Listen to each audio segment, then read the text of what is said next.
Une question, une voix, un écho. Bienvenue dans Écho de parcours avec Félie. Le podcast où les professionnels STEM partagent leurs expériences, leurs doutes et les conseils qui les ont guidés. Parce que chaque parcours mérite d'être entendu et partagé. Il y a un dicton qui dit « Un homme sage apprend de ses erreurs et un homme plus sage apprend des erreurs des autres ».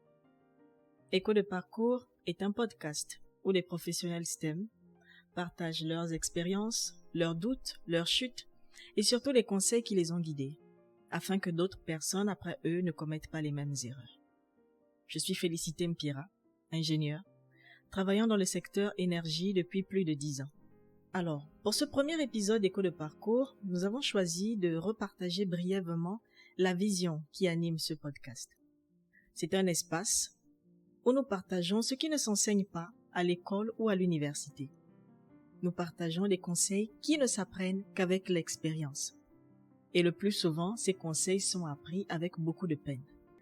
Aujourd'hui, je me pose une question. Qu'est-ce que j'aurais aimé savoir dès mon entrée dans le milieu professionnel? C'est une question simple, mais essentielle. Connaître ces 3 leçons, ces 3 conseils m'auraient évité bien des tourments. Aujourd'hui, je réponds à cette question et je partage 3 leçons, sinon 3 choses que j'aurais aimé savoir dès mon entrée dans le milieu professionnel. Premièrement, j'aurais aimé qu'on me dise que j'allais faire face à des clichés, à des bias. En tant que femme ingénieure, travaillant dans un secteur où des femmes sont en minorité, j'ai dû affronter des clichés. Et d'ailleurs, je les affronte toujours. Comme ce cliché très célèbre qui dit qu'une femme n'est faite que pour des activités, des tâches administratives. Alors, on ne combat pas des clichés en les supportant en silence. On se fait du mal, on se détruit à petit feu et on trahit les prochaines générations en le faisant. On combat les clichés en prenant la parole, en les dénonçant et en les reportant dans les systèmes mis en place dans différentes compagnies à cet effet.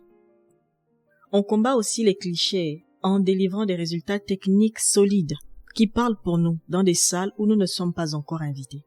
En le faisant, nous créons un meilleur environnement pour nous-mêmes et aussi pour les générations qui viennent.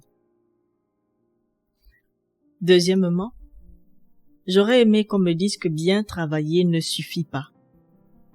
Travailler en silence et attendre que son travail soit remarqué pour recevoir des récompenses qui vont avec est un mode de travail qui a peut-être fonctionné avant, mais qui ne marche pas dans le milieu professionnel. Il faut apprendre à rendre son travail visible. Et on rend son travail visible en le publiant, en faisant des présentations et en intervenant dans des débats ou dans des discussions où des sujets en rapport avec notre travail sont soulevés. De cette façon, on renforce notre crédibilité et on se crée des opportunités. Troisièmement, j'aurais aimé qu'on m'explique la différence entre le travail et la carrière, parce que ces 2 choses ne sont pas les mêmes. Si je fais l'analogie avec le milieu de la construction, nous avons des matériaux de construction, des briques, des fers, et nous avons le plan final, que nous voulons avoir une maison, un immeuble, un palace.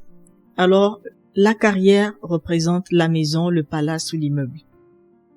Et le travail représente des briques qui sont empilées chaque jour pour arriver à l'objectif final, pour arriver au produit fini, qu'est la maison, le palace ou l'immeuble. Donc, en connaissant le produit fini que nous voulons obtenir, chaque brique est posée de manière stratégique selon un plan bien précis. Et chaque jour, nous voyons le produit final se dessiner petit à petit. Alors, dans le travail, c'est la même chose. La carrière représente l'immeuble, la maison, le palace. Et le travail représente la brique, chaque brique que nous posons petit à petit. Connaissant l'objectif, notre objectif à long terme, la carrière que nous voulons, chaque jour, nous allons travailler de manière stratégique.